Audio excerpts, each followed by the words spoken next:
సామాన్య ప్రజానీకంలో శాస్త్ర ప్రచారం చేస్తూ రాజ్యాంగం నిర్దేశించిన శాస్త్రీయ దృక్పథాన్ని ప్రజలు అలవర్చుకునేందుకు జన విజ్ఞాన వేదిక కృషి చేస్తుందని వరంగల్ నీట్ మాజీ ప్రొఫెసర్ లక్ష్మారెడ్డి అన్నారు.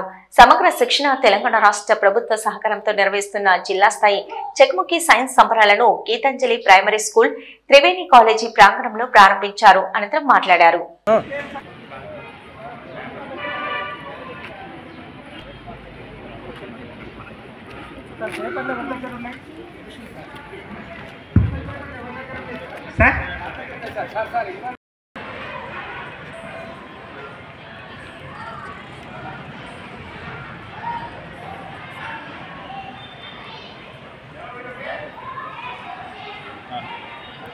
డైరెక్టర్గా అక్కడ ప్రొఫెసర్గా ఉన్నాడు, అక్కడ డైరెక్టర్గా కూడా చేశాడు.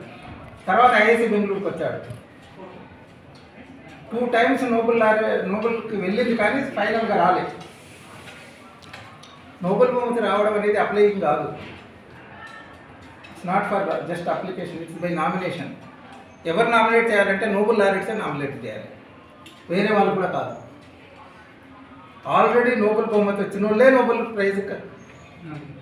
సో అది మినిమం రిక్వైర్మెంట్. అంటే ఏ స్టాండర్డ్లో వర్క్ ఉండాలో ఆలోచించండి. సో ఆ పరిస్థితిలో ఈ గాట్ ది నోబెల్ ప్రైజ్. ఆయన అన్నది ఏంటి, నా ఇండియన్ స్టూడెంట్స్ వల్లనే నాకు నోబెల్ బహుమతి వచ్చింది. It's not my own earning, it is the credit goes to my students. ఎందుకంటే వాళ్ళు నేను ఇచ్చిన టాస్క్ చాలా మెటికులస్గా చేశారు. సో వాళ్ళ వల్లనే నాకు నోబెల్ బహుమతి వచ్చింది. మరి ఇంత బాధ్యతమైన స్టూడెంట్స్ ఉండి కూడా ఇంతమంది హయ్యెస్ట్ నెంబర్ ఆఫ్ పోస్ట్ గ్రాడ్యుయేట్స్ను, డాక్టరేట్స్ను, గ్రాడ్యుయేట్స్ను ప్రొడ్యూస్ చేస్తున్న India, why we're waiting for the second Nobel prize? అదే మన ప్రైమ్ మినిస్టర్ గారు కూడా ప్రతిసారి అడుగుతుంటాడు ఇండియన్ సైన్స్ కాంగ్రెస్లో, ఇంకా why we're not getting second Nobel prize. దానికి ఆయన ఇంకా ఏం ఆన్సర్ చెప్పాడంటే, ఇండియా అనుకున్నంత సాధించడం లేదు. Even though they have the man power, it is only because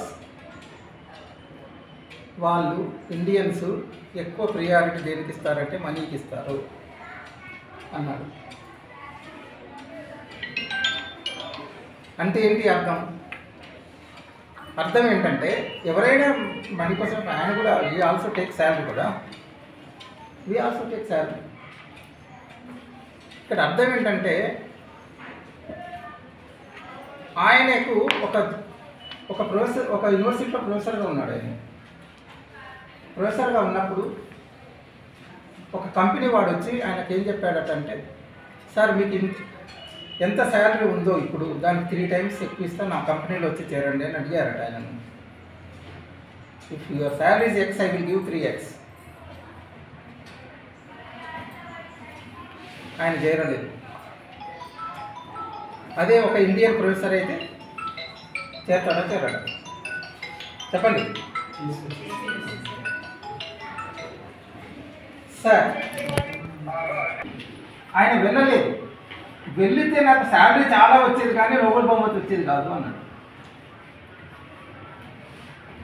ఇక్కడ ఉండడం వల్లనే I'm happy about my salary, I'm getting salary, good enough. దాన్ని మరి అభివృద్ధి పథంలో పయనింపేసుకునేటువంటి చక్కటి స్ఫూర్తిదాయకమైనటువంటి సందేశించినటువంటి ఎంఈఓ సారే గారికి ప్రత్యేకంగా ధన్యవాదాలు తెలియజేస్తూ, ఇక వరంగల్ జిల్లా జన విజ్ఞాన వేదిక ఉపాధ్యక్షులు శ్రావణ్ కుమార్ గారిని వేదిక నవకిస కోరుతున్నాను.